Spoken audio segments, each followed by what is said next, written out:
सोने की जानकी बनाई गई। राम यज्ञ में वो तो कथा आती है। जो नित्य का हवन है, नित्य में 5-25 आहुति आप डालते हैं, उसको आप अकेले में कर सकते हैं। लेकिन जो अनुष्ठानिक रूप से जो यजन होता है, यज्ञ होता है, जैसे यज्ञ हो रहा है तो अनुष्ठानिक यज्ञ है, तो इसमें ब्राह्मण यज्ञ इसलिए कर रहे हैं क्योंकि उन नियमों का पालन सबसे हो नहीं पाता। इसमें जमीन में सोना है, जमीन में सो करके है, उसमें नित्य का जप, मान मर्यादाएं, बहुत चीजें होती हैं।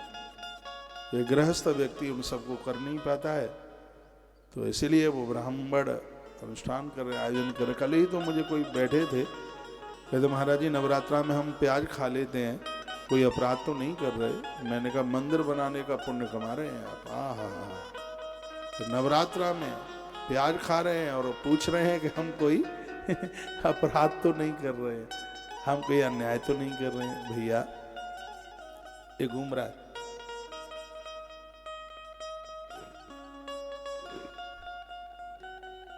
बोली बांके बिहारी लाल की, श्री हनुमान जी महाराज की जय जय श्री राधे। नवरात्रा का पावन समय, आप व्रत भी नहीं करते हैं तो भी इन दिनों में आहार वगैरह ठीक ठाक होना चाहिए। शराबी शराब न पिए, इन दिनों में मांसाहारी मांस ना खा ले, अपने आप को संभाल करके रखें। पशुओं की बलि मत दीजिएगा, बिल्कुल। आज ही मैं आचार्य राममोहन शास्त्री जी को, आचार्य जी को मैं एक चैप्टर दिखा रहा था। मैंने बोल रहा था कि देखो इसमें क्या लिखा है। कालका पुराण में वर्णन किया कि पशु की आप बलि नहीं चढ़ाएं, उसकी जगह पर आप पेठे की बलि चढ़ा दें। उसमें स्पष्ट लाइनें लिखी हुई थी, तो मैंने देखा तो देखोगे ये क्या लिखा हुआ है। पेठे की बलि की बात कही गई। माता जी को नारियल फोड़ के चढ़ाया जाता है, वो बलि के ही रूप में तो होता है। जब आप नारियल को ऐसे खोलते हैं तो इसमें नाक भी बनी होती है, मुंह भी बना होता है, आंखें भी बनी हुई होती हैं, मस्तिष्क जैसा लगता है। वो नारियल चढ़ाकर यही तो कहते हैं माता जी हमने अपना मस्तिष्क आपके चरणों में चढ़ा दिया है। यदि किसी को बलि ही चढ़ानी है तो पशुओं की क्यों चढ़ा रहे हैं आप बलि? यदि बलि ही चढ़ानी है तो मुर्गा मत काटो, भैंसा मत काटो, तो फिर क्या करना है? मैं बोल रहा हूँ अहंकार और मोह, इसमें एक बकरा है एक मुर्गा है, तो इनको चढ़ा दो ना फिर, यदि चढ़ा ही सकते हो। ये मेरा है, ये मेरा है, इसको चढ़ा दो। ये मैंने किया है, मैंने किया, इसको चढ़ा दो। बकरा क्या है? मैं। मुर्गा क्या है? ये मेरा मेरा मेरा। यदि बलि ही चढ़ानी है तो इन दोनों की चढ़ा दो। इन दोनों को तो चढ़ा नहीं पाते हैं, जीवों को काटने में लगे, जीवों को। और एक बात देखिए, मैंने इनको कबूतरों को दाना चुंगाते हुए देखा, मांसाहारियों को। कबूतरों को चुंगाएंगे, टोस खिलाएंगे, कुत्तों को उनको सब खिलाएंगे, मछलियों को दाना डालेंगे। एक तरफ तो कितना पुण्य कमा रहे हैं, पशुओं को, पंछियों को वो सब डाल रहे हैं, और दूसरी जगह तलवार गर्दन पर चलाने में उन्हें कोई दिक्कत नहीं हो रही है बिल्कुल भी। ऐसा खान पान बिगाड़ रखा है, बिल्कुल ऐसा मत कीजिए, ये बहुत दिक्कत की बात है। हमारा धर्म हमें सात्विक बनाता है, हमारा धर्म हमें शाकाहारी बनाता है। हम किसी को प्राण नहीं दे सकते, तो हमें किसी के प्राण लेने का अधिकार तो बिल्कुल भी नहीं है, बिल्कुल नहीं।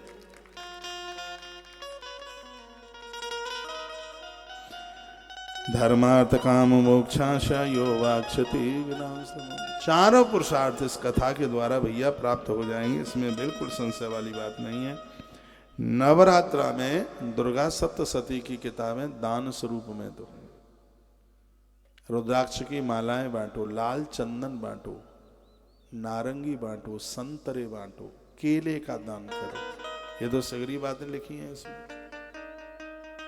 कुसा के आसन बांटो, पंचपात्र, ताम्र के पंचपात्र बांटो, देवी की प्रतिमाएं बांटो। तो करना है ये काम कीजिए। दुर्गा सप्तशती, देवी भागवत ग्रंथ, पुराण, इनको बांटो। लाल वस्त्रों का दान करो इन दिनों में। वस्त्र से आयुष बढ़ता है, उम्र बढ़ती है। बेटियों को खिलौने दो, उन्हें कॉपी किताब दे दो, उन्हें वस्त्र दे दो, चुनरी दे दो, उनका पूजन करो, उनके चरण धो लो, उनका पूजन कर लो। ये सब बातें कही गई हैं। तो लिखा है कि तेस दत्तम हुतम जब तम अनंत फलदम भवेत। फिर तो आपकी आहुति डालने से जो पुण्य प्राप्त होता है वही फल प्राप्त होता है। ये करे भगवान की कृपा से नवरात्रा 2024 की हम देख रहे हैं, 25 को भी देखने को मिल जाएगी। जब तक रहेगी जिंदगी, जब तक जिंदगी है इस धरा पर धरती पर, शुभ करते ही रहना, अशुभ करने के लिए अपने कदमों को पामों को आगे के लिए मत बढ़ाना। बिल्कुल पुस्तकस्य च भक्तुष्य पूजा कार्यातु नित्य सह। वो यजमान बड़ा भाग्यशाली है जिसे पुस्तक और वक्ता दोनों का पूजन करने का सौभाग्य प्राप्त हो रहा है। लिखा है वक्त्रा दत्तम प्रसादम तु गृह्याद भक्ति पूर्वक। पुस्तक और कथावाचक दोनों की प्रतिदिन पूजा करें, वक्ता द्वारा दिया हुआ प्रसाद भक्ति पूर्वक उसे ग्रहण करें। व्यासपीठ से जो भी कुछ प्रसाद मिलता है आपको उसे भक्ति पूर्वक उसे स्वीकार कर लें। तो ऐसी बातों का वर्णन किया गया। अष्टम्याम व नवम्याम च वाचकाया चिताय च। फिर कहा है अष्टमी या नवमी तिथि को विधि पूर्वक कथावाचक को पुस्तक दान करें, देवी भागवत की, अष्टमी को या नवमी को। ऐसा करने से वह इस संसार में वह भक्त सभी दुखों को पार करता हुआ और अंत में दुर्लभ मोक्ष को प्राप्त हो जाएगा। इतनी बड़ी महिमा। लिखा है सुंदर अक्षरों में लिखी हुई देवी भागवत पुस्तक को रेशमी वस्त्र में लपेट करके देवी भागवतम चैत लिखितम शोभनाक्षरम हेम सिंहासन स्थाप्य पट्ट वस्त्रेण वेष्टितम।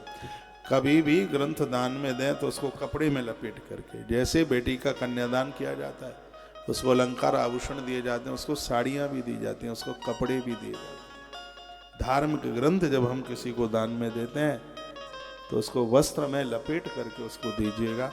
ऐसा श्रीमद् देवी भागवत में ऐसा वर्णन किया गया है, ऐसा लिखा गया है।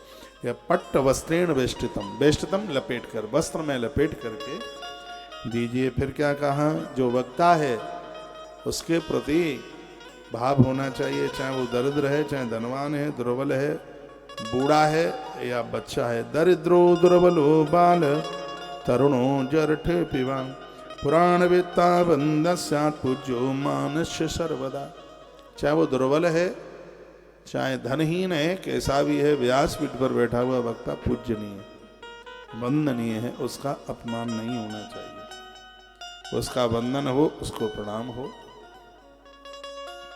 संत लोकस्य बहवो गुरवो गुणजन्मता सर्वेषां पितेषां च पुराणज्ञ परो गुरु। पुराण को जानने वाला वक्ता चाहे दरिद्र दुर्बल कोई भी, यद्यपि संसार में जन्म अथवा गुणों के कारण अनेक गुरु हैं। देखो क्या सुंदर बात कही है। ये धरती पर जैसे को सीख लिया है, साइकिल चलाना भी सीख लिए तो वो भी गुरु है, गाड़ी चलाना सीख लिए तो वो भी गुरु है, कंप्यूटर चलाना सीख गए तो वो भी गुरु है, कैमरा चलाना सीख गए तो वो भी गुरु है, रोटी बनाना सीख गए किसी से तो वो भी गुरु है। लेकिन इस ग्रंथ में कहा गया पुराणज्ञ परमो गुरु। जिसका गुरु पुराणज्ञ है, उससे ज्ञाता है, पुराणों का ज्ञाता है, उसको इस धरती का सर्वश्रेष्ठ गुरु कहा गया है। ऐसा 70 नंबर के श्लोक में, महात्म्य अध्याय नंबर 5 श्लोक नंबर 70, सर्वेशाम पितेशांच। यूँ तो सब गुरु वंदनीय है, प्रणाम करने के लायक है, लेकिन पुराणज्ञ परो गुरु, जो पुराण को जानने वाला, पुराण कहने वाला नहीं अकेला, पुराण को जानने वाला, पुराण पढ़ा है फिर उस पुराण के ऊपर चलता है, पुराण को समझने वाला। कथाएं तो कहते ही रहते हैं, उसके ऊपर चला जाए, उसको समझा जाए, तो ऐसा गुरु श्रेष्ठ गुरु बताया गया। पुराणज्ञ परो गुरु, पुराण इसके हृदय में बैठ गया, जो पुराण के अंदर बैठ गया है, ऐसा गुरु। पौराणिको ब्राह्मणस्तु व्यासासन समाश्रता समाप्ते प्रसंगे तु नमस्कुर्यान कस्यचित्। व्यास के आसन पर बैठा हुआ पौराणिक ब्राह्मण जब तक कथा समाप्त न करे तब तक किसी को, देखो कितनी सुंदर बात कही गई है। क्या लिखा है, यदि कथा शुरू हो जावे तो वक्ता को प्रणाम करने के लिए बिल्कुल उसके पास तक नहीं आना चाहिए। ये देवी भागवत में लिखा है। अब आप इतने लोग हैं तो कथा चालू एक एक करके सब प्रणामी करने को आ जाएं तो फिर प्रणामी होता रहेगा, कथा तो होगी नहीं। तो यह भी अपराध है कि कथा आरंभ होने पर बिल्कुल भी वहीं से वंदन प्रणाम कर लीजिए, बिल्कुल वक्ता के पास तक नहीं पहुंचा जाए, ऐसा भी वर्णन है। आसमाप्ते प्रसंगे तु नमस्कुर्यान कशित, प्रसंग पूरा कथा पूरी न हो जावे तब तक बिल्कुल भी पास में जाने की जरूरत नहीं है। जो लोग इस दिव्य पौराणिक कथा को श्रद्धा रहित होकर सुनेंगे उन्हें दुख और दरिद्रता मिलेगी। जो श्रोताओं को जाने से रोकेंगे उन्हें दुख दरिद्रता मिलेगी। पौराण की कथाम दिव्याम एव शृण्वन्त भक्तिता तेषां पुण्य फलम नास्ति दुख दारिद्र भागिनाम। उनको पुण्य तो नहीं मिलेगा, उन्हें दुख जरूर मिल जाएगा। ये चतुंगासना रूणा कथा शृण्वन्ति दाम्भिका ते वायसा भवेत्यत्र भुक्ता निरेयात्मनाम। जो अभिमानवश व्यास आसन से ऊंचे होकर के कथा सुनते हैं, नरक यातना भोगकर अंत में वो कौए की योनि में जाते हैं। इसलिए व्यास पीठ से आसन नीचा हो कथा सुनने वाले श्रोता का। ये चाण्यास नास्ताशा यह वीरासन संता षड्वंत च कथाम दिव्याम ते अर्जुन साखिना। और भी तमाम बातें कही गई हैं, तो आसन को तोड़ते हैं। कथा होते समय जो लोग व्यर्थ तर्क वितर्क की बातें करते हैं, ऐसे लोगों को गंधर्व योनि में जाना पड़ता है और वो गिरगिट बनते हैं। जो कथा में वार्ता करते हैं, जो कथा में बातें करते हैं, हाँ, ऐसे लोग गिरगिट बनते हैं। वर्णन है कथायाम कीट मानाम ये वदंत दुरुत्तमम रास भास्ते भूमतीय कृकला शास्त्रता परम। जो लोग पुराण जानने वालों की अथवा पापनाशनी कथा की निंदा करते हैं वो सैकड़ों जन्मों तक स्वान योनि में जन्म लेते। ते घोर नरकम भुक्ता भवंती वन सूकरा। अब जो कथा में धूम्रपान करते हैं, गुटखा तम्बाकू खाते हैं, उनके लिए कहा गया है, क्या लिखा, ते घोरम नरकम भुक्ता भवंती वन सूकरा। जो मंदिर में कथाओं में पूजा पाठ के समय पर वर्णन लिखा है भवंती वन सूकरा, उनको जंगली सुअर बनना पड़ता है। भगवान व्यास ने ऐसा वर्णन किया। ये श्लोक एक बार और बोल दो। ते घोरम नरकम भुक्ता भवन्ति वन सूकरा। जो कथा में विघ्न करते हैं, विवधान करते हैं, उनको भी ग्राम सूकर बनना होता है। जो लोग पुराण वित्ता को आसन पात्र दिव्य फल वस्त्र जो ये सब देते हैं, श्रोताओं को बैठने के लिए जगह देते हैं, गद्दा बिछा दिया, कितना गुलगुला लग रहा है, अपनी जगह छोड़ देते हैं, आगंतुक श्रोताओं को बैठने को जगह देते हैं। ब्रजंती हरे पदम, ऐसे लोग भगवान के धाम जाते हैं, उनकी यात्रा कोई रोक नहीं सकता। आने वाले श्रोताओं को बैठने को जगह देते हैं, उन्हें स्थान देते हैं। बड़ी अच्छी बात कही गई है।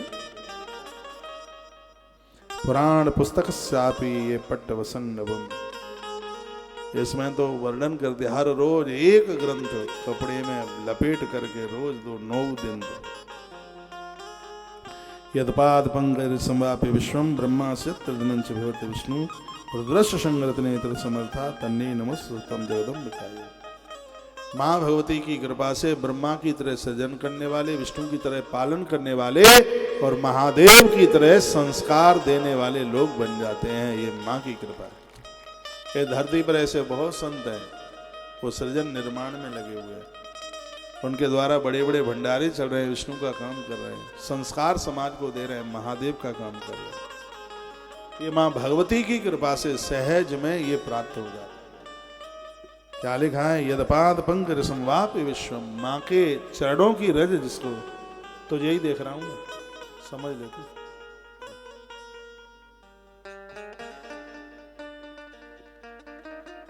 जिसके ऊपर माँ की कृपा हो जाए, विधाता ब्रह्मा की तरह रचना करने वाला,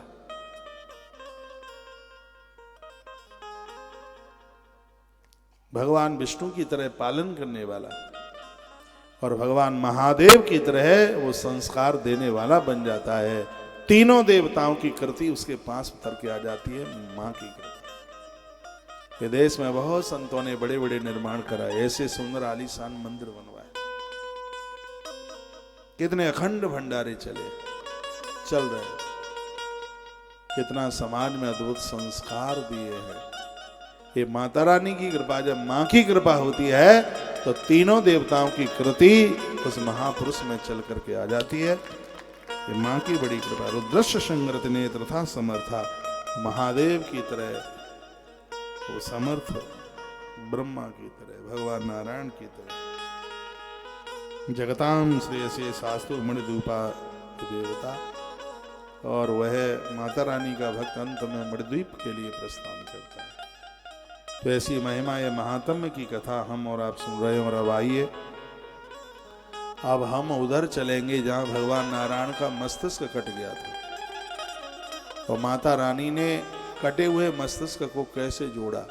भगवान का मस्तिष्क कटा था, तो देवी भागवत में कथा है कैसे मस्तिष्क कटा, क्या हुआ, और मैया ने पुनः फिर नारायण को कैसे खड़ा किया। और यह हम सुनेंगे इस कथा में बहुत आनंद के साथ में। श्री डीपी शर्मा जी एक बड़ा सुंदर सा भजन गाते थे, दे दे थोड़ा प्यार मैया तेरा क्या घट जाएगा, ये बालक भी तर जाएगा। आइए वही पंक्तियां गुनगुनाए लेते हैं। उनके साथ हमने बहुत देवी भागवत की कथाएं की, उनके साथ मैं बहुत देवी भागवत की कथाओं में बहुत आनंद लिया है। ये मां की कृपा है, मैया की कृपा के बिना ये कहां संभव हो सकता। स्वर दीजिए सब भाव के साथ।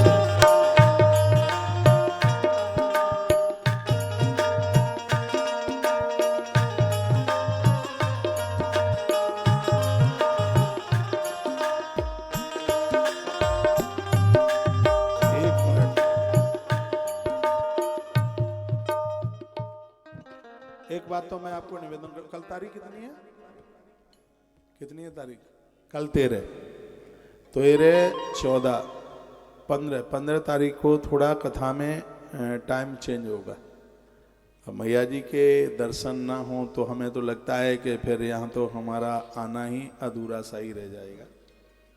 और भी जिनको चलना होगा तो हम उस दिन 15 तारीख को कथा पूरा करके फिर यहीं से चलेंगे। हेलीकॉप्टर में जाना नहीं है, जो पैदल चल सकें हमारे संग चलना, जिनको खिच्चर विच्चर पर बैठना है तो अपना दूसरा रास्ता देख लेंगे। जिनको पैदल चलना है चढ़ेंगे भी पैदल और उतरेंगे भी पैदल। माँ का भरोसा लेकर के चलोगे तो पौड़ी पौड़ी चढ़ता जा, जय माता दी रटता जा। तो आप बार बार पूछ रहे हैं, यहाँ के स्थानीय लोग भी पूछ रहे हैं महाराज जी आप कब जाएंगे? मेरा कार्यक्रम 15 तारीख को है, 16 तारीख को अष्टमी है, 15 को जाएंगे, 16 तक उतरेंगे नीचे आकर के, रात्रि में जाएंगे, 16 को सुबह तक आएंगे। हवन यज्ञ का जो क्रम है वो तो चलता ही रहेगा। और कथा 17 तारीख को कथा को हम 10 बजे से 2 बजे तक पूरा कर देंगे। 10 से 2 17 तारीख को, उस दिन भोग भी है, पूर्णावती भी है, भंडारा भी है, कन्याओं का प्रसाद है, अद्भुत कार्यक्रम होगा। और फिर मैं 1-2 मंदिरों में दर्शन, वो कौन सी मैया है? वो बेड़ में है, एकदम जंगल में, जहाँ 56 भोग लगाए हैं पहले, है देवा माई। मैया के प्रति बड़ी श्रद्धा है और मैं दोनों बार मैया जी के दर्शन करके ही गया हूँ। तो अब के बार भी मैया जी के दर्शन करके तब ही हमारा प्रस्थान होगा। और मुझे उस दिन लुधियाना पहुंचना है और 10 तारीख को वहां पर बगलामुखी साधना के ऊपर, बगलामुखी मंदिर है, पूज्य महाराज श्री जी विवेक भारती बहुत अच्छे संत हैं। मैंने उनकी 2 कथाएं करी, एक से महापुराण की कथा करी है और एक राम कथा। हम भगवान की कृपा से, हनुमान जी की कृपा से राम कथा भी कर लेते हैं, हनुमान जी की कृपा से। आप अयोध्या से सुनेंगे उस कथा को। तो 2 कथाएं उनके यहाँ करी हैं। तो चलते चलते एक दिन का कार्यक्रम 2-3 घंटे उन्हें लुधियाना में दे देंगे। वहाँ के लोग हमें सुन पा रहे हों तो वैसे तो आना हो नहीं पाता है, आप भी बैंक तक जा नहीं पाते हैं, गौशाला के सहयोग आपके पास जमा है, यदि आप करना चाहते हैं और आपको लगता है कि इस समय भूसा गोदाम भरा जा रहा है, हम भी गैया मैया के लिए कुछ सहयोग कर दें, तो आप जरूर पधारिएगा। 11 बजे से लेकर के 4 बजे तक का कार्यक्रम वहाँ होगा। विवेक धनुहू वाला रोड, आप जरूर पधारिएगा। तो ये तारीख निकल जाएगी हमारी 18। 19 तारीख को महाराणा प्रताप कर्णेश्वर मंदिर है, करनाल सेक्टर 7 GT रोड, बिल्कुल ऑन बे। तो महाराणा प्रताप के ऊपर 1 दिवसीय कार्यक्रम, और इसके टाइमिंग से हैं 1 बजे से लेकर के 4 बजे तक। ये करनाल में है। और उसके तत्पश्चात 20 तारीख को अग्रसेन भगवान के ऊपर बड़ा अद्भुत 1 दिन का प्रवचन है। उसका भी टाइम 1 से 5 बजे तक का यही टाइम है। तो अग्रसेन जी महाराज के ऊपर पानीपत देवी मंदिर, वहाँ के लोग हमें सुन पा रहे हों तो आप जरूर पधारिएगा। और तत्पश्चात 21 तारीख से लेकर 26 तारीख तक साम वेद के ऊपर कथा है। 2 वेदों की कथा हमने कोरोना काल में सुनाई है, यजुर्वेद और ऋग्वेद। अभी 2 बकाया हैं, जिसमें एक का नंबर आ गया है सामवेद, उसके बाद में अथर्ववेद का भी नंबर आ जाएगा। तो सामवेद की कथा बड़ी अद्भुत होगी, आनंद बहुत होगा। तो आप श्रीधाम वृंदावन पधारिएगा। बैसाख का महीना है, बैसाख के महीने में 31 दानों से भी आप जरूर जुड़ें। पूरे 31 दान का सहयोग 6000 रुपया लेंगे पूरे महीने का, तो उसमें आपको भी ये सौभाग्य मौका प्राप्त हो जाएगा। बीच में 2 दिन मुझे दिल्ली जाना है, 27 और 28। वहाँ से हम 2 दिन चाणक्य नीति के ऊपर कुछ प्रवचन कर लेंगे। और ये थैंक यू कार्यक्रम है। दिल्ली का इतना अद्भुत कार्यक्रम हुआ, तो मैं दिल्ली के लोगों को धन्यवाद देने के लिए जा रहा हूँ। हाँ, उन्होंने इतनी मेहनत करी, इतना सहयोग किया। दुनिया के जितने भी शीर्षक महापुरुष महात्मा थे, ज़्यादा से ज़्यादा इस आयोजन में, इस अनुष्ठान में चल करके आए। और ये दुनिया का इकलौता यज्ञ था, अतिरुद्र महायज्ञ, जिसमें कई लाखों आहुतियाँ, पर डे 1.25 लाख आहुतियाँ डलती थी। इतना बड़ा आयोजन था यह। और अतिरुद्र महायज्ञ जो 352 घंटा अनवरत चला। कथा तो शिव महापुराण की अद्भुत हुई थी। लाखों लोगों ने भोजन प्रसाद में भंडारा प्राप्त किया। तो मैं 2 दिन के लिए मैं दिल्ली, वैसे भी दिल्ली मुझे बहुत प्रिय है। ऐसा नहीं है कि आप प्रिय नहीं है, वो थोड़ा नज़दीक है, वृंदावन के नज़दीक है दिल्ली। दिल्ली का बड़ा सहयोग मिलता है गौतीर्थ तुलसी तपोवन गौशाला के लिए।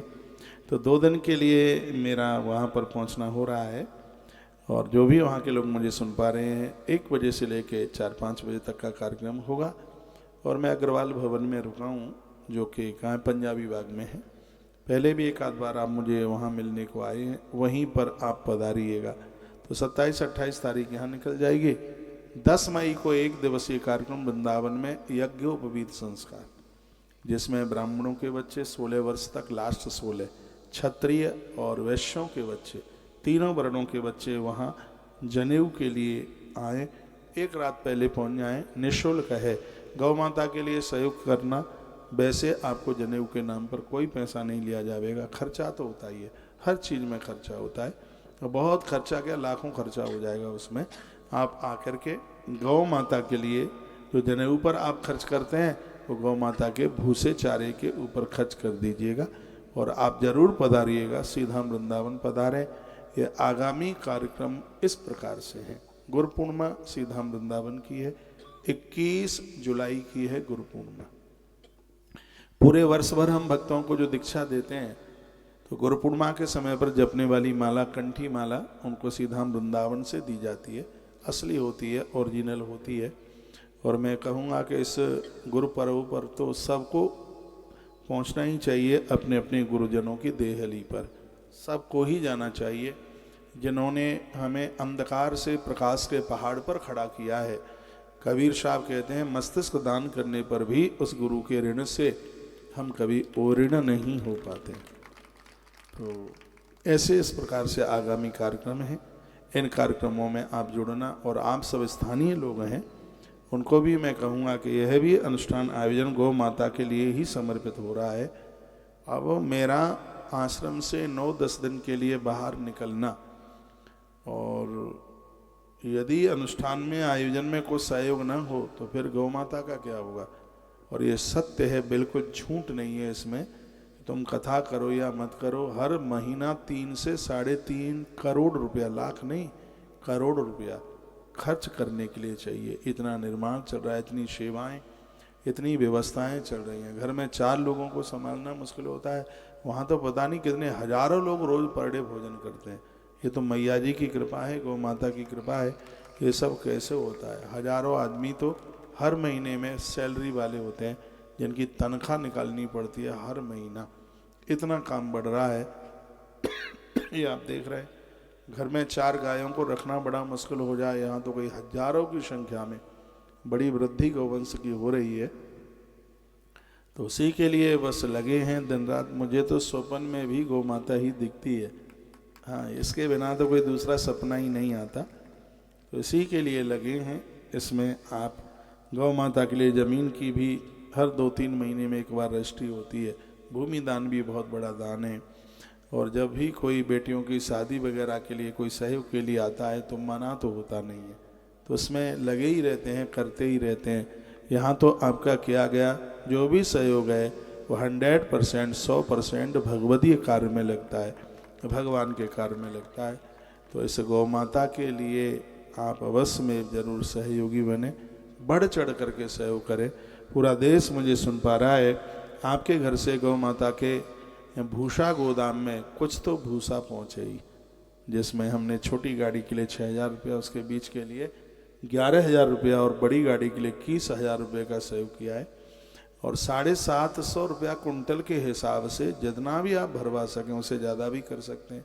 2 कुंटल 1,500 रुपया, 4 कुंटल, 4 कुंटल का मतलब होता है 10 मन, उसके लिए 3,000 रुपया। तो इस तरीके से आप उसमें आप ज़रूर सहयोग कर सकते हैं और करना भी चाहिए। आप माता वैष्णो देवी की धरती से यहाँ से जुड़ करके करेंगे तो मैया आपके बटुए को कभी खाली नहीं होने देगी, आप जरूर विश्वास कीजिएगा। तो वैष्णो देवी धाम से अनाउंस हो रहा है। ये भूसे के बड़े बड़े गोदाम आप देख रहे हैं, रोजाना 20 बड़े बड़े ट्रैक्टर रोज आते हैं और 3 दिन में आप विश्वास कर लें तो 80 ट्रैक्टर माल आया है भूसे का। इसमें 50,000 क्विंटल भूसा एक साथ उसको इकट्ठा किया जा रहा है, डंप किया जा रहा है। क्योंकि ये फिर 15-16 रुपया किलो मिलता है, जो आज 7.5 रुपया किलो मिल रहा है, फिर 15-16 रुपया किलो मिलता है। तो इसलिए हम इस समय पर भगवत कृपा से व्यवस्था कर लेते हैं। और ये भी सही है कि गौशाला 2.5 करोड़ रुपए का भूसा खरीद रही है। 2.5 करोड़ रुपया बहुत होता है, सत्य है, बिल्कुल बनावटी बात नहीं है, ना मुझसे आती बनावटी बात। ये जब सब काम सत्य बोल के ही होता है तो फिर काहे को झूठ बोलने की उसमें गुंजाइश रखी जावे। तो आप इसमें, मैं पूरे देश को कहना चाहूँगा, जहाँ तक मेरी आवाज़ जा रही है, आप मुझे सुन पा रहे हैं, आप अपनी क्षमता के अनुसार जितनी आपसे व्यवस्था बने उतना आप सहयोग जरूर कीजिएगा। आइए 2 पंक्तियाँ माँ के चरणों में समर्पित करते हैं। दे दे थोड़ा प्यार मैया, तेरा क्या घट जाएगा, यह बालक भी तर जाए। दोनों हाथ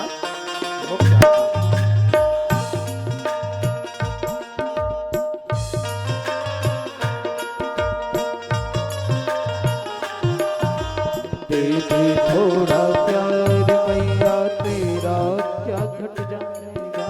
दे दे थोड़ा प्यार, दे दे थोड़ा प्यार मैया, तेरा क्या घट जाएगा।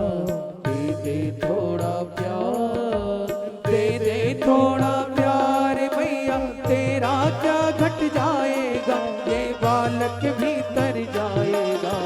दे दे थोड़ा प्यार तेरा क्या घट जाएगा। दे दे थोड़ा प्यार।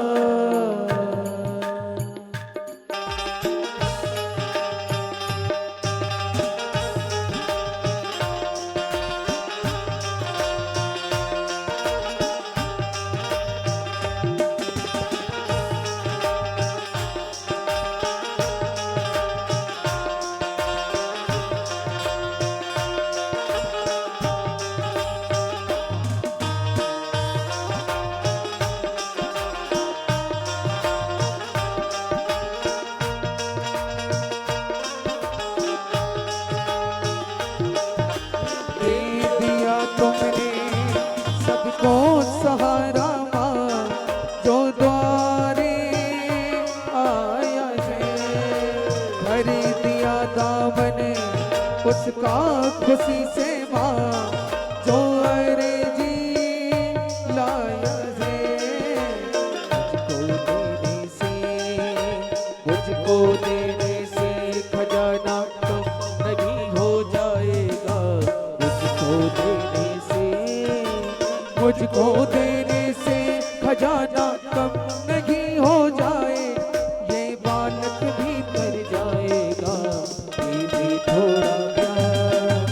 दे दे थोड़ा प्यार मैया तेरा क्या घट जाएगा दे दे थोड़ा प्यार मैया क्या घट जाएगा ये बालक भी कर जाएगा दे दे थोड़ा प्यार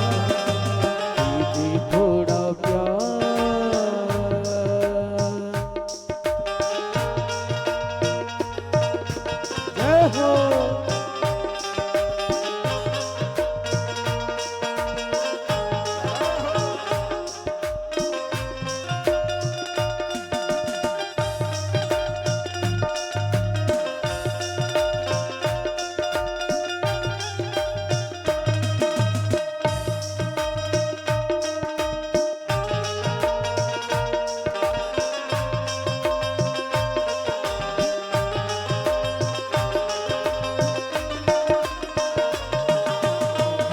पुराना रिश्ता हमारा जो उसे तुम्हें याद करो कर दे कृपाओ माँ बालक तुम्हारा हो मेरे सिर करे हाथ धरो है पुराना रिश्ता हमारा जो उसे तुम्हें याद करो करते कृपाओ माँ बालक तुम्हारा हूँ फिर सिर परे हाथ धरो प्यार का रिश्ता हमारा टूटने ना पाएगा प्यार का रिश्ता हमारा टूटने ना पाएगा ये बालक भी कर जाएगा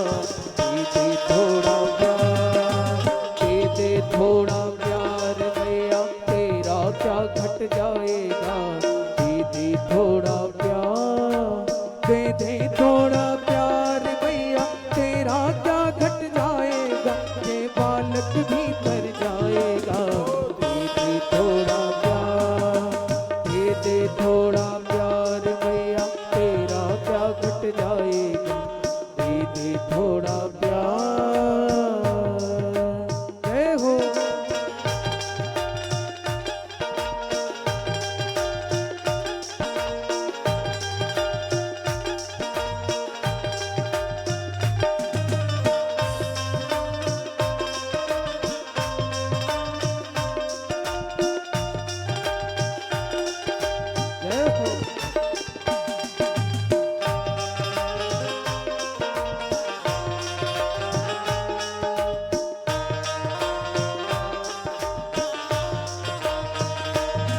बस्ती मेरी ये माँ तेरे हवाले है इसे तुम्हें पार करो दे दिया मुझको तूने किनारा माँ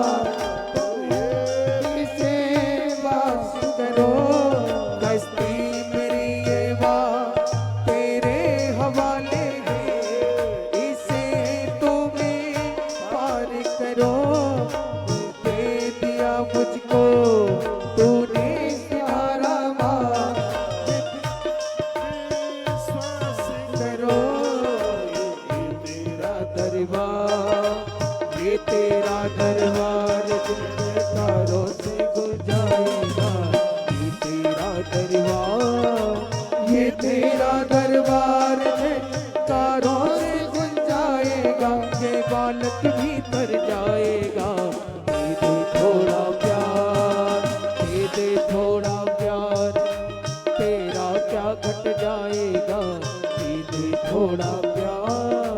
दे थोड़ा प्यार मैया तेरा क्या घट जाएगा ये बालक भी तर जाएगा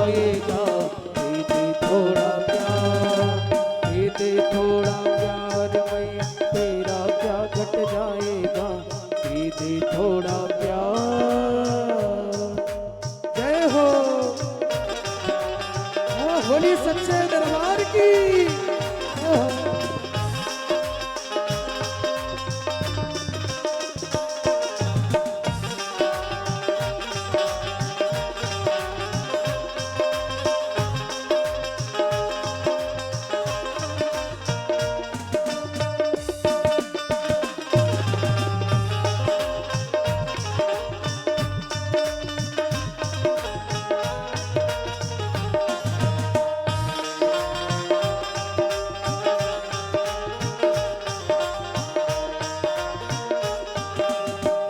पुराना रिश्ता हमारा जो, उसे तुम्हें याद करो, कर दे कृपाओ माँ, बालक तुम्हारा हो, मेरे परे हाथ धरो।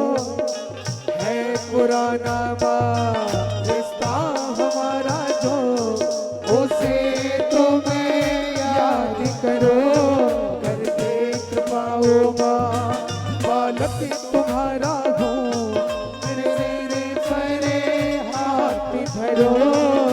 प्यार का रिश्ता, प्यार का रिश्ता हमारा टूटने ना पाएगा।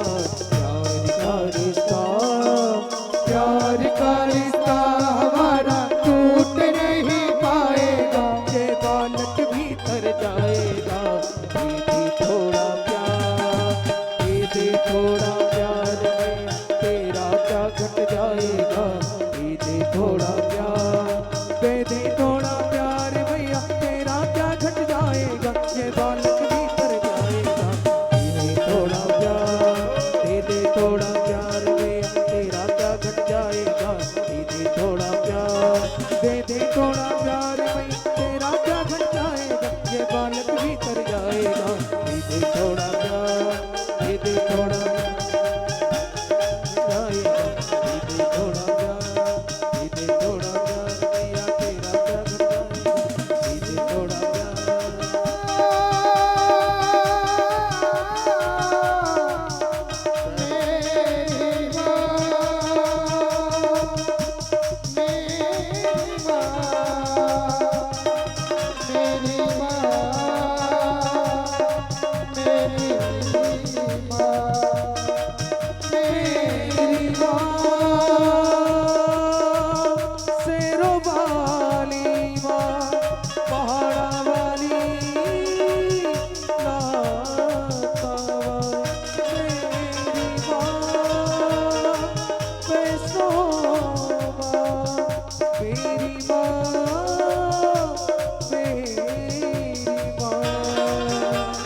दीदी थोड़ा प्यार,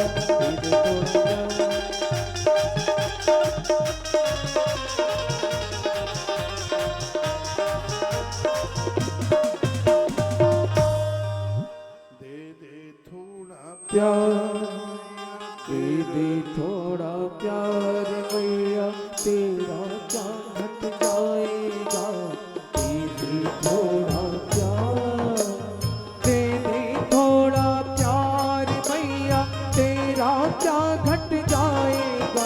ये बालक भीतर जाएगा, दे दे थोड़ा प्यार। बोलिए भक्त वत्सल भगवान की जय, पराम्भा मैया की जय जय जय। श्री राधेश। एक छोटी सी बात मैं बोल दूं, जितना भी YouTube पर भक्त लोग आप सुन पा रहे हैं, 13 लाख सब्सक्राइब होने में सिर्फ 38 कम है, 38 कम है। तो जो भी नए लोग जुड़े हुए हैं, तुलसी तपोवन YouTube चैनल को सब्सक्राइब कीजिए। आरती होने से पहले पूरे 13 लाख सब्सक्राइब हो जाए। बोलो बांके बिहारी लाल की जय। आवाज बहुत कम है, मैसेज में लिखा है, आवाज बढ़ाइए। आइए, महात्म्य कई दिनों से सुना जा रहा है, उसको भगवान के चरणों में समर्पित करते हैं। 5 बड़े पवित्र अध्याय माता रानी के चरणों में समर्पित करते हैं। और अब हम श्रीमद् देवी भागवत के प्रथम स्कंद में प्रवेश करते हैं। निखलमल गणानाम नास्कृतात् कंदम प्रकट भगवत्या नाम एकदम पुराणम। देवी भागवत साक्षात माता भवानी का विग्रह है। यह समझ लीजिएगा कि श्रीमद् देवी भागवत महापुराण को माता जी ने ही प्रकट किया है और बड़े पुण्यों से ये कथा सुनने को मिल रही है। और ये भगवान व्यास की रचना है। 28वें द्वापर में भगवान श्री वेद व्यास जी ने पुराणों का छांट खांट किया। जब भी, बहुत ध्यान से सुनेंगे, जब भी द्वापर आता है तब कुछ बढ़ाया जाता है, कुछ घटाया जाता है। पुराणों का द्वारा से सृजन होता है। तो 28 में व्यास हुए जिनका नाम है भगवान वेद व्यास। ये क्रम सृष्टि के आरंभ से चला। लिखा है, वर्णन किया गया है कि पुराण कितने हैं। 18 पुराण हैं, उप पुराण हैं। कौन कौन से हैं कहा गया। सबसे पहला है वर्णन, उनमें से विशेष रूप से है मुनीश्वरों ब्रह्म पुराण को प्रथम पुराण माना गया है। मत्स्य पुराण, मार्कंडेय पुराण, भविष्य पुराण, ब्रह्मांड पुराण, वामन पुराण, वराह पुराण, अग्नि पुराण, नारद पुराण, पद्म पुराण, लिंग पुराण, गरुण पुराण, कुर्म पुराण, स्कंध पुराण, ये 18 पुराणों की बात कही गई। चतुर्दश सहस्रम च मत्स्य माध्यम कीर्तितम, किसमें कितने श्लोक हैं वो भी बताया गया। मत्स्य पुराण में 14,000 श्लोक हैं, मार्कंडेय पुराण में 9,000 श्लोक हैं, भविष्य पुराण में 14,000 श्लोक हैं, 14,500 श्लोक हैं, और भागवत में, श्रीमद् भागवत जी में 18,000 श्लोक हैं, देवी भागवत में भी 18,000 श्लोक हैं, ब्रह्मांड पुराण में 12,000 श्लोक हैं, 12,100 श्लोक हैं, और ब्रह्म वैवर्त पुराण में 18,000 श्लोक हैं। श्री शिव महापुराण में 24,000 श्लोक हैं, अग्नि पुराण में 16,000 श्लोक है, नारद पुराण में 25,000 श्लोक हैं। हम बड़े बड़भागी इन सभी पुराणों की कथा कहने का सौभाग्य प्राप्त हो गया है। जो मैं यहाँ से आपको निवेदन कर रहा हूँ। लिंग पुराण में 11,000 श्लोक हैं, और उसी प्रकार से गरुण पुराण में 19,000 श्लोक हैं, कुर्म पुराण में 17,000 श्लोकों की संख्या है। सबसे ज़्यादा श्लोक हैं स्कंद पुराण में 81,100 श्लोक हैं। ये तब पूछा गया है कि अब आप यह हमें बताएं। आपने कहा 28 में व्यास भगवान वेद व्यास हैं, तो इनके पूर्व के नाम भी हम सुनना चाहते हैं, वो भी बता दीजिए। तो कहा द्वापुरे प्रथमे व्यस्तान स्वयं वेदान स्वयं भुवा प्रजापति द्वितीय तो द्वापुरे व्यास कार्यकृत। इन 28 व्यासों के नाम सुनने से ही हमारे पुण्य बढ़ते हैं, हमारे अपराध क्षीण होते हैं। बताया जाता है कि सबसे पहले द्वापर में सबसे पहले यदि कोई व्यास हुए तो स्वयं विधाता ब्रह्मा जी ही व्यास हुए। प्रथम व्यास का नाम विधाता ब्रह्मा है।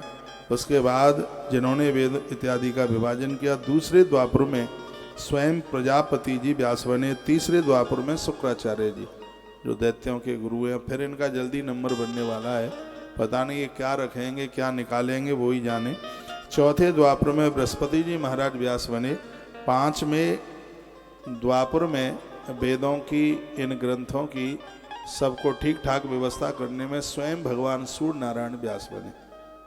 बहुत ध्यान से सुनिएगा। जैसे अभी 28 में वेद व्यास हैं, उस समय 5वें व्यास स्वयं भगवान सूर्य देवता थे, सूर्य नारायण थे।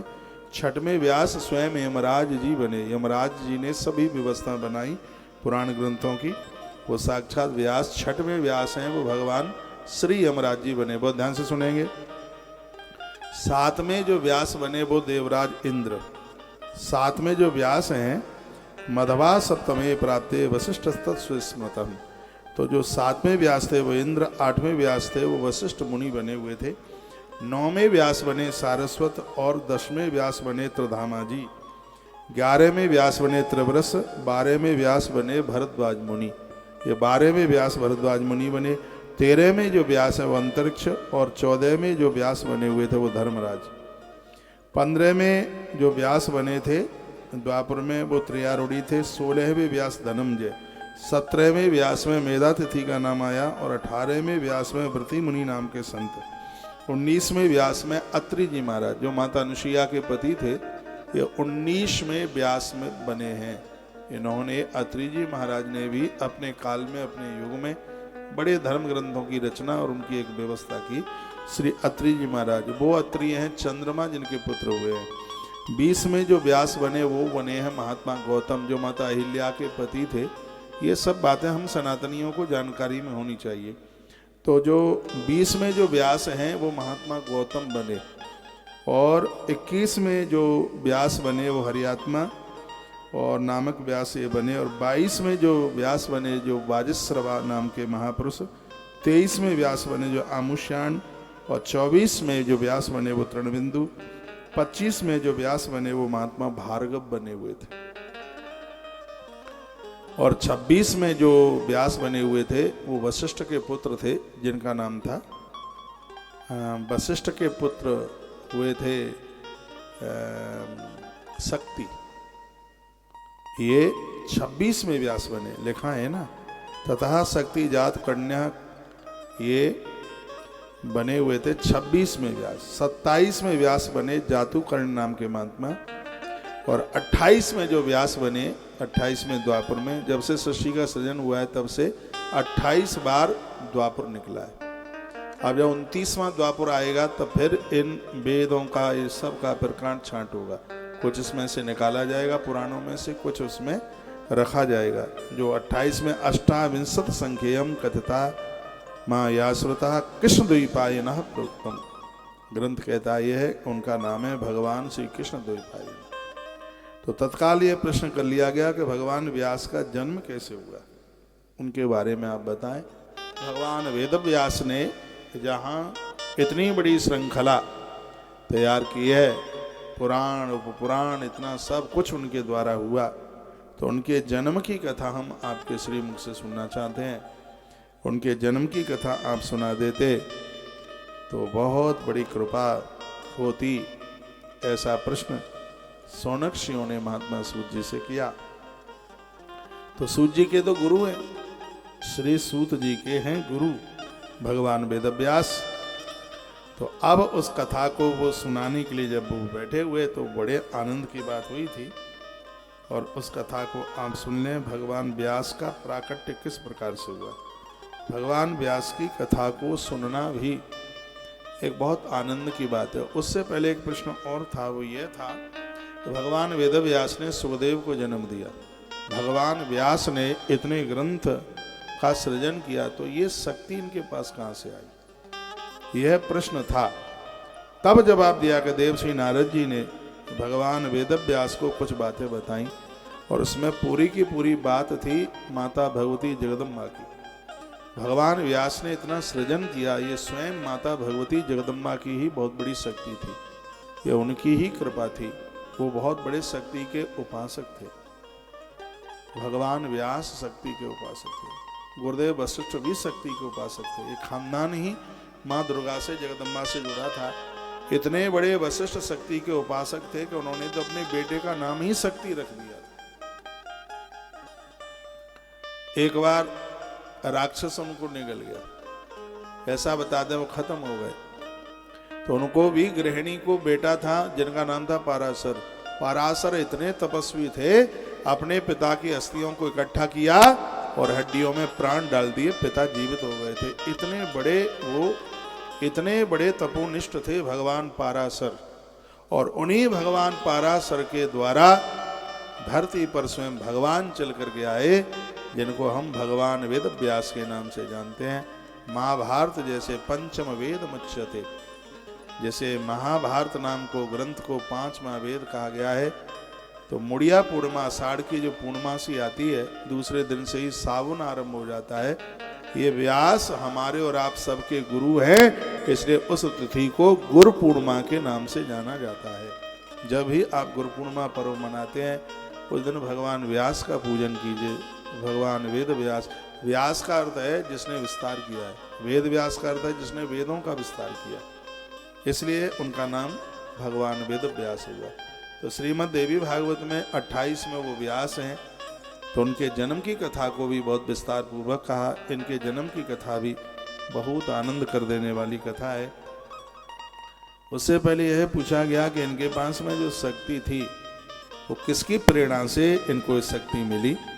तो सूत जी कहते हैं कि एक दिन की बात ही देवर्षि नारद जी से मुलाकात हिमालय में व्यास जी की हो गई। तो पाराशर्य महाभागाय तम प्रक्षसिमामिया तमैवार्थम पुनः पृष्ठा पिता में मधुसूदन। एक बार व्यास ने देवसी नारद जी को कहा था, कम देव शरणम यामी योमई पुत्रम प्रदास्यति, मैं कौन से देवता की शरण में जाऊं, मुझे एक पुत्र की जरूरत है, मुझे एक संतान की जरूरत है, मैं एक संतान चाहता हूं।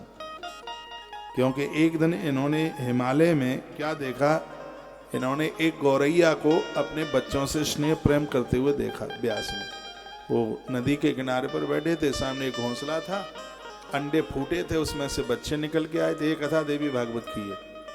तो एक गौरैया अपने बच्चों को लाड कर रही थी। भगवान व्यास ने ये देखा, जिनको लगा कि गृहस्थी लोग कितने सुखी हैं, देखो ये अपने बच्चों को कितना लाड दुलार कर रहे हैं। मैंने इतना तब भजन किया, यदि मेरा भी विवाह होता तो मेरे भी बच्चा होता, बेटा होता, संतान होती, तो मैं उसको बहुत लाड करता, दुलार करता।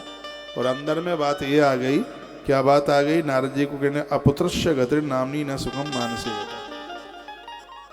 उनके मन में ये बात आ गई कि अपुत्र की कभी गति नहीं होती, ऐसा नहीं है बिल्कुल भी। उनके मन में ऐसी बात आ गई। पिता में भीष्म सीधे भगवत धाम के लिए गए, उनको कोई संतान नहीं। 4 बच्चों के बाप बन जाओ, कोई शराबी है, जुआरी है, कबाड़ी है, तो उनके द्वारा उद्धार आत्म कल्याण हो जाएगा, नहीं लगता। अपने कल्याण के लिए स्वयं अपने कपाट खोलिए। इस देवी भागवत में पिता में भीष्म का ऐसा ही एक चरित्र का वर्णन किया गया है। घड़ी का कांटा तो 7 के ऊपर निकल गया है, यदि थोड़ा सा टाइम आप मुझे और दे दोगे तो प्रसंग में बड़ा आनंद हो रहा है, तो एक आधा घंटा और मैं इस कथा को आगे के लिए बढ़ा दूंगा। आप क्या कहेंगे बताइए, है थोड़ा सा आगे। हाँ, एक बार जयकारा लगाइए, बोलिए सांचे दरबार की जय, वैष्णो माता की जय। अपुत्र गतिर्नास्ति न सुखम मानसे यतः। क्या कहा, अपुत्र की तो गति नहीं है, तदर्थम दुखता शाम चिंतयामि पुनः पुनः। नारद जी को कहने लगे कि मैं बड़ा दुखी हूँ, मेरे कोई संतान नहीं है, मेरा उद्धार, मेरा आत्म कल्याण कैसे होगा। ये देवसी नारद जी को पूछने लगे, सर्वज्ञो से महर्षि तुम कथयांश कृपा ने दे। हे महर्षि, तुम तो सब जगह घूमते हो, कहा देवम शरणम यामी यो में पुत्र प्रदास्यति, कौन से देवता की शरण में जाऊं जिससे मुझे संतान हो जाए,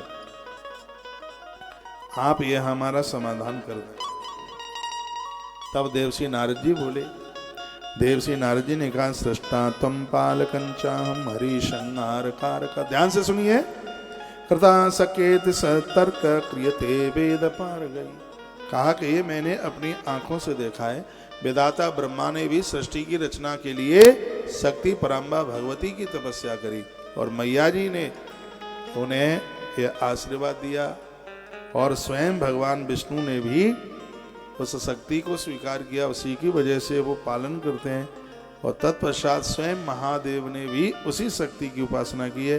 सात्वकी मई रुद्रे च तामसी परिकीर्तिता जगस जनने शक्तिस्त्वतिष्ठति राजसी। ब्रह्मा ने राजसी, नारायण ने सात्वकी, और महादेव ने तामसी शक्ति को स्वीकार करते हुए एक ने सृजन, सृष्टि का सृजन, एक ने पालन और एक ने उद्धार किया। उसी शक्ति का अवलंब प्राप्त करके मैं भी सदैव तपस्या करता रहता हूँ, घूमता रहता हूँ, और मैंने उस माँ का प्रभाव देखा है।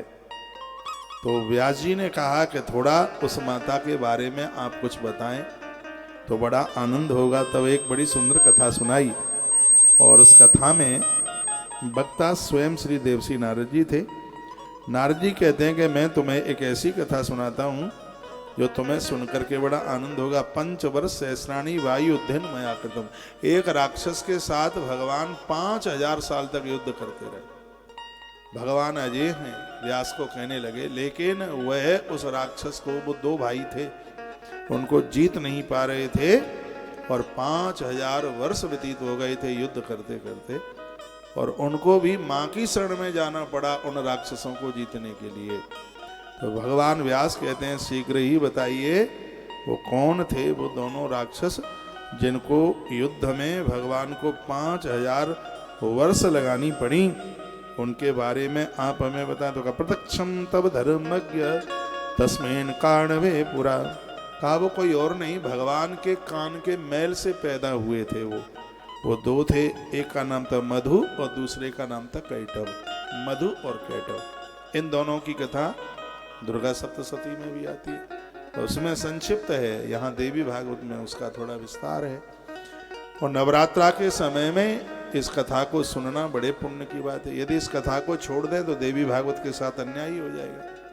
फिर तो ये लगेगा कि भागवत जी में कृष्ण जन्म छोड़ दिया, फिर तो ये लगेगा कि भागवत जी में सुदामा चरित्र छोड़ दिया, फिर तो ऐसा लगेगा रामायण में केवट चरित्र छोड़ दिया, फिर तो ऐसा ही लगेगा। तो भगवान के कान से तो राक्षस पैदा हुए और उनको ही जीतने के लिए भगवान को इतना युद्ध करना पड़ा। तो अब पूछ लिया गया कि अब आप बताएं कि ये किस प्रकार से पैदा हुए, उनके बारे में आप बताएं। कहा भगवान शयन में थे, समुद्र में थे भगवान, तो उनकी नाभि से कमल निकला, कमल प्रकट हुआ। कमल के ऊपर चतुर्मुखी ब्रह्मा जी प्रकट हो गए। ब्रह्मा जी 100 साल तक खोजते रहे, हम कहाँ से आए हैं, कहाँ से आए हैं। तो आकाश में से शब्द निकला और व्यंजन का 16वां और 32वां अक्षर था, और उसको वो स्वीकार करते हुए ओम शब्द का उच्चारण करते हुए 16वां और 32वां अक्षर था ता और पा, यानी तप। सो ब्रह्मा जी ने सैकड़ों वर्षों तक तप किया। उस तप के प्रभाव के द्वारा वह भगवान को दर्शन किए उन्होंने। तो हुआ ये कि जब वो उस पर बैठे हुए थे, कमल की नाल पर सोने का कमल था, स्वर्ण जटित कमल था, सोने का था वो कमल। उसके ऊपर 10 मुंह वाले श्री विधाता ब्रह्मा जी बैठे हुए थे, ऐसा कथा में वर्णन है। तो क्या देखा कि भगवान जब सेवक शयन कर रहे थे तो भगवान के दोनों कानों में से 2 राक्षस प्रकट हो गए। एक का नाम था मधु और एक का नाम था कैटव। ये दोनों के दोनों झपट्टा मारने लगे, ब्रह्मा जी को खाने लगे। ब्रह्मा जी बड़े भयभीत हो रहे थे। ब्रह्मा सत्कर्मों का नाम है, ब्रह्मा सत्पुण्यों का नाम है। और ये मधु कैटव क्या, राग और द्वेष। जीवन के राग और द्वेष हमारे सत्कर्मों को समाप्त करते हैं, हमारे अच्छे विचारों को समाप्त करते हैं। इसलिए भक्ति में आनंद तभी होगा, भक्ति में खुशबू तभी होगी जब हम अपने जीवन में राग और द्वेष को जीत लें। राग किसे कहते हैं, जो भी मिला है उसके ऊपर संतुष्ट नहीं है। द्वेष किसे कहते हैं, दूसरों को देख देख करके कुड़ रहे हैं, दूसरों का आदर अच्छा नहीं लगता, दूसरों का मान अच्छा नहीं लगता। लोग अपने दुख से दुखी नहीं है जितने के लोग दूसरों के सुख से ज्यादा परेशान है। जब तक ये विडंबना रहेगी तब तक हमारे भजन में तो खुशबू नहीं आ सकती, हमारी भक्ति में सुगंधी नहीं आ सकती। दूसरों को देख करके कलेजा फट रहा है, उनका इतना आदर क्यों, उनका मान क्या, इतना है। आजकल तो सत्संग में भी ये पंचायत ज्यादा हो गई है। सत्संग में भी आपस में बनती का, आपस में पड़ती का। महाराज तुम्हारे यहाँ गए, हमारे यहाँ नहीं आए। अरे उनको तो करोड़पति ही चाहिए, हम तो गरीब लोग हैं, हमारे यहाँ कैसे आ जाए। और जहाँ साधुओं को कहीं किसी के धन से कोई मतलब नहीं है। यदि किसी के धन से मतलब होता तो अपने बाप दादाओं का छोड़ के ही क्यों आ जाता। लेकिन ऐसी सब पंचायतें होती हैं, वहाँ आ गए। हमें कोई, अभी मैं कुरुक्षेत्र में था, इतने बढ़िया साधु की वो बुराई करने में लगे हुए थे। हमारे तो गुरु बहुत बड़े वाले हैं, उनको तो धनपति लोग चाहिए, हम तो गरीब लोग हैं, हमारे यहाँ वो कैसे आ सकते। मैंने कहा कि इस महापुरुष का मैं रोज जगते समय नाम का उच्चारण करता हूँ जिसकी तुम आलोचना कर रहे हो। तुम अपने गुरु को नहीं समझ पा रहे हो, तुम अपने भगवान को नहीं समझ पा रहे हो, और ऐसे तुम शब्द बोलते हो। तुम्हें पता है कि गुरुजनों की, भगवान की बुराई करने से गौ हत्या का पाप लगता है। क्या वो कुछ भी लगे, लेकिन हमारी श्रद्धा नहीं है। मैंने कहा तुम्हारी श्रद्धा नहीं है तो आप आलोचना तो मत कीजिए, आप बुराई तो मत कीजिए। आप मेरे सामने कर रहे हैं, धरती फट जाएगी, मत बोलना किसी के सामने। मैंने उनको समझाया। और बात कितनी थी, बात इतनी थी कि बस वो उनके घर नहीं आए।